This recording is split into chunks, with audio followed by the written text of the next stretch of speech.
Et je suis maintenant en compagnie de Pascal Deszaguirre. Bonjour. Bonjour. Vous êtes le PDG de Corsair. Vous avez passé les derniers mois à vous battre pour sauver votre compagnie après la sortie notamment de vos deux actionnaires de référence, TUI et Intro.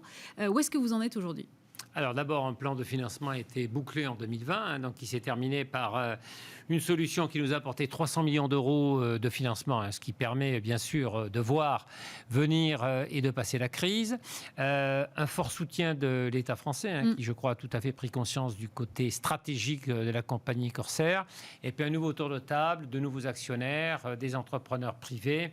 Donc voilà, donc nous avons tout pour redémarrer. Encore faut-il attendre le redémarrage. Voilà. Oui, qui se fait un peu attendre. Effectivement, il y a eu effectivement une mobilisation très forte de l'État derrière vous. Il y a eu des entrepreneurs antillais aussi. C'était important d'avoir un collectif et notamment d'entrepreneurs locaux pour pouvoir redémarrer.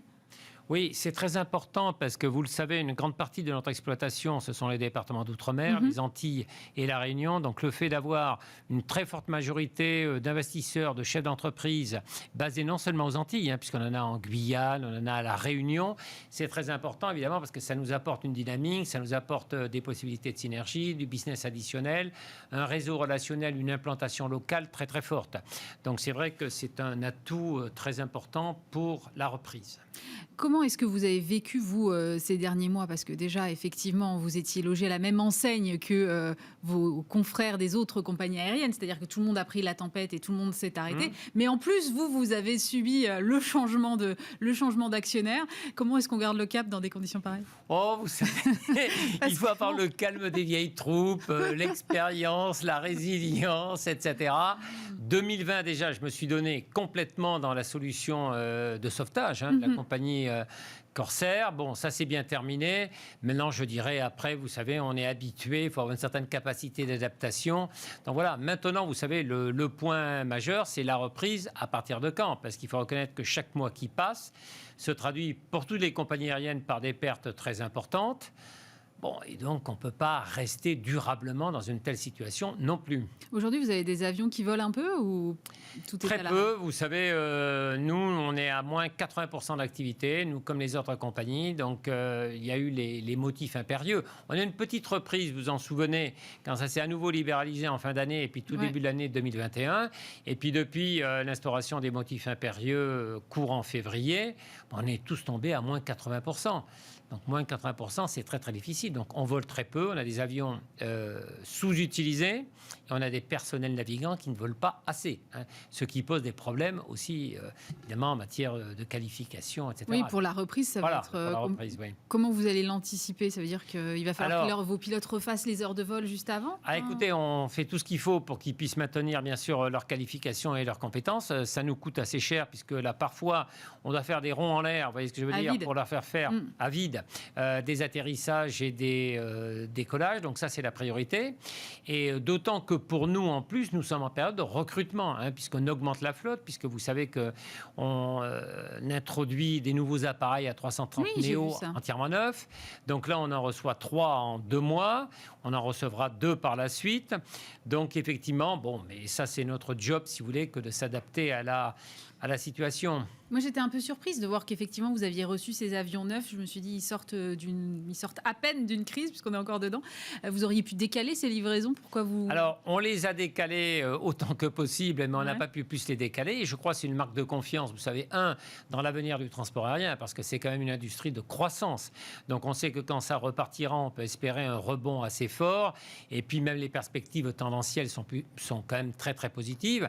Et puis, c'est une grande marque de confiance dans l'avenir de Corsair, puisqu'on accroît la capacité, on accroît le nombre d'avions. Voilà, on est conquérant, nous y croyons et on est dans les starting blocks pour la reprise. La reprise qui, quand même, sera sans doute plus lente que ce qu'on avait espéré, parce que je voyais les derniers... L'IATA a dit la semaine dernière ou cette semaine, je ne sais plus, qu'en raison du retard des campagnes de vaccination, la reprise allait être décalée. L'IATA prévoit un trafic aérien mondial à 43% de son niveau d'avant-crise sanitaire pour cette année. Elle était sur une prévision à 51% en décembre. Ouais. Vous vous êtes dans ce même schéma-là? Vous pensez que ça va être très long, ce redémarrage? Non, je suis plus optimiste. Je vous dis pourquoi. Parce que justement, on est sur une composante majoritaire de trafic loisirs et affinitaire, c'est-à-dire les expatriés, les gens qui doivent voyager pour leur famille, les étudiants, les Antillais, les Réunionnais en métropole, les métropolitains dans les départements d'outre-mer. Et on a constaté dans le passé, si vous voulez, c'est le trafic le plus robuste et le plus résilient. C'est celui qui repart le plus facilement. Il ne faut pas oublier non plus que Pointe-à-Pitre, Fort-de-France et Saint-Denis de la Réunion, ce sont des lignes plus que millionnaires. Et vous n'en avez pas tellement sur le marché français. Donc je suis assez optimiste. Je pense que ce qui va repartir avec beaucoup de difficultés et un étiage moins élevé, c'est le trafic à faire. Oui, bien sûr. Ça, les compagnies qui ont majoritairement misé sur ce trafic à faire, ça va être très compliqué. Mais quand on est dans le trafic loisir et affinitaire, et quand je dis loisir, vous savez, il y a une telle frustration accumulée, c'est peut-être votre cas d'ailleurs, de partir en voyage. Je crois que c'est le cas de tout le monde. C'est le cas de tout le monde. Je n'entends que des gens qui me disent, dès qu'on peut partir, nous partons. Donc je pense que cette frustration, elle va s'exprimer le jour où les vannes seront ouvertes à nouveau. Et donc, on aura une demande assez forte. Donc, moi, ça me rend plus optimiste pour Corsair, compte tenu de notre typologie de destination et de notre typologie de clientèle. Mais ça va être des réservations de dernière minute. Parce que là, on ne voit pas comment... Enfin, peut-être que vous avez d'autres indicateurs, mais j'ai l'impression qu'on ne peut pas encore complètement se projeter sur ce que sera l'été ou l'automne. On ne peut pas se projeter. Et là, si vous voulez, on est en attente d'une clarification de la position exprimée par le chef de l'État, parce que rien n'a été dit sur les voyages, rien n'a été dit sur les levées des motifs impérieux. Donc, effectivement, nous, on a besoin d'un cadre. Donc, vous avez raison, là, pour l'instant. La situation à laquelle nous sommes confrontés, nous les transporteurs aériens, c'est que non seulement nous n'avons pas de trafic, mais nous n'avons pas de réservation. C'est-à-dire que le cash rentre très très difficilement. Et effectivement, les réservations, on voit bien que tout le monde est dans l'attente. Quand est-ce que je vais pouvoir voyager? Où vais-je pouvoir voyager? Et dans quelles conditions? Parce que ça, c'est un autre élément très très important, c'est que les conditions à la reprise, vous entendez parler de passe sanitaire, de certificat vaccinal, bref, c'est un peu la foire d'empoigne avec plusieurs solutions. Et nous sommes dans une industrie qui a besoin de normes, de standards et de standards internationaux. Donc on a besoin de coordination non seulement au sein de l'Union européenne, mais sur les destinations internationales. Et pour l'instant, ça n'est pas encore le cas. Justement, vous, le pass sanitaire ou le passeport vaccinal, vous y êtes favorable ? Alors moi, je suis extrêmement favorable. Ça fait des mois que j'y suis très très favorable. Je vois bien qu'en France, sous prétexte du sacro-saint principe d'égalité, on dit que ça n'est pas possible. Mais je pense que la France va devoir y venir parce que d'autres États vont le faire, des compagnies aériennes étrangères vont le faire, et donc c'est quelque chose qui va s'imposer. Donc nous avons d'ailleurs, toutes les compagnies aériennes, ainsi que l'Aéroport de Paris, etc., ont écrit hier au Premier ministre pour lui demander justement une clarification sur les perspectives d'ouverture. Nous faisons des propositions et je vous dis, on a besoin d'un cadre précis. Donc, je vous fais d'ailleurs remarquer qu'aujourd'hui, quand vous allez en Côte d'Ivoire, qui est une destination que Corsair dessert, vous devez avoir la vaccination de la fièvre jaune. Ça n'a jamais choqué personne. Donc, je ne vois pas pourquoi on n'imposerait pas d'être vacciné ou d'avoir un test négatif. Mais je pense que si nous n'avons pas ce cadre, le transport aérien ne repartira pas. Et alors...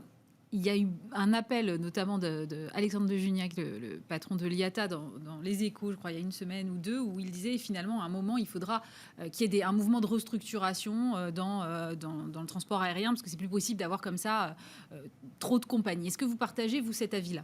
Alors, écoutez, je vais vous parler du marché français. Je ne le crois pas parce que le mouvement de consolidation, il a déjà eu lieu. Je rappelle qu'il y a environ 18 mois, 2 compagnies aériennes françaises, XL et Aigle Azur, ont fait faillite, ont disparu du marché. Et à côté du mastodonte, le groupe Air France, vous n'avez plus que 3 compagnies françaises d'une certaine taille, dont Corsair, qui est une entreprise privée. Donc, si vous voulez, si on allait en deçà, ça réduirait le niveau de concurrence. Là, par exemple, il est inimaginable d'avoir un duopole sur les Antilles. C'est un marché de 2 800 000 passagers par an. Vous ne pouvez pas envisager un duopole. C'est pour ça d'ailleurs que l'État français s'est engagé aux côtés de Corsair. Donc je pense que ce sont des lignes qui méritent un certain niveau de concurrence. La concurrence a du bon pour le client. C'est une émulation par les prix, c'est une émulation par le confort, c'est une émulation par les vols. Il y a un deuxième élément que je voudrais souligner, c'est qu'on joue un rôle important pour le développement de l'emploi français. Je rappelle, ce n'est pas les compagnies aériennes qui desservent la France, étrangères qui sont créatrices d'emplois. C'est bien ce qu'on leur reproche. Et tout le déclin du pavillon français, le déclin d'Air France depuis 20 ans, ça ne s'est pas concrétisé par une création d'emplois français ailleurs. Donc que ça soit dans l'intérêt du consommateur ou dans l'intérêt du marché de l'emploi en France, il faut des compagnies aériennes à côté d'Air France qui soient le plus prospères et le plus dynamiques possible. Vous visez, je crois, le retour à l'équilibre en 2023. Est-ce que vous pensez que c'est un objectif que vous allez pouvoir tenir ? Écoutez, je l'espère, mais comme je vous dis, là, pour l'instant, pour reprendre le jargon aéronautique, on fait vraiment du pilotage à vue. Donc, c'est vrai que là, aujourd'hui, on se prépare à une deuxième année extrêmement déficitaire. Et donc, effectivement, on a besoin de connaître le cadre. Et puis, alors après, vous savez, imaginons qu'on ait un rebond durant cet été. Quel sera le contexte sanitaire à la rentrée ? Bon, on parle de variants, etc. Donc, je pense que de toute façon, il va falloir qu'on s'habitue à vivre durablement avec la Covid, avec les variants, avec le sujet de vaccination. Donc c'est pour ça, autant s'y préparer le plus possible. Et vous avez l'impression qu'il va falloir garder une voilure réduite encore longtemps, pour le coup ? Même alors si vous remplissez, alors nous, on avez de nouveaux avions et voilà. On ne mise pas sur la voilure réduite parce qu'on aura, donc on est en phase d'augmentation de la flotte assez sensible et on prévoit de l'utiliser au maximum ou quasiment au maximum de ses capacités. Donc c'est un pari sur l'avenir. On s'adaptera, là, sinon, de toute façon, vous savez, quand on est dans le transport aérien, on passe son temps beaucoup de temps en tout cas, à gérer des crises, des événements imprévus, etc. Donc, voilà, c'est dans notre ADN que d'avoir une très bonne capacité d'adaptation. Merci beaucoup, Pascal Deyzaguirre. Vous êtes le PDG de Corsair. Merci d'avoir été avec nous.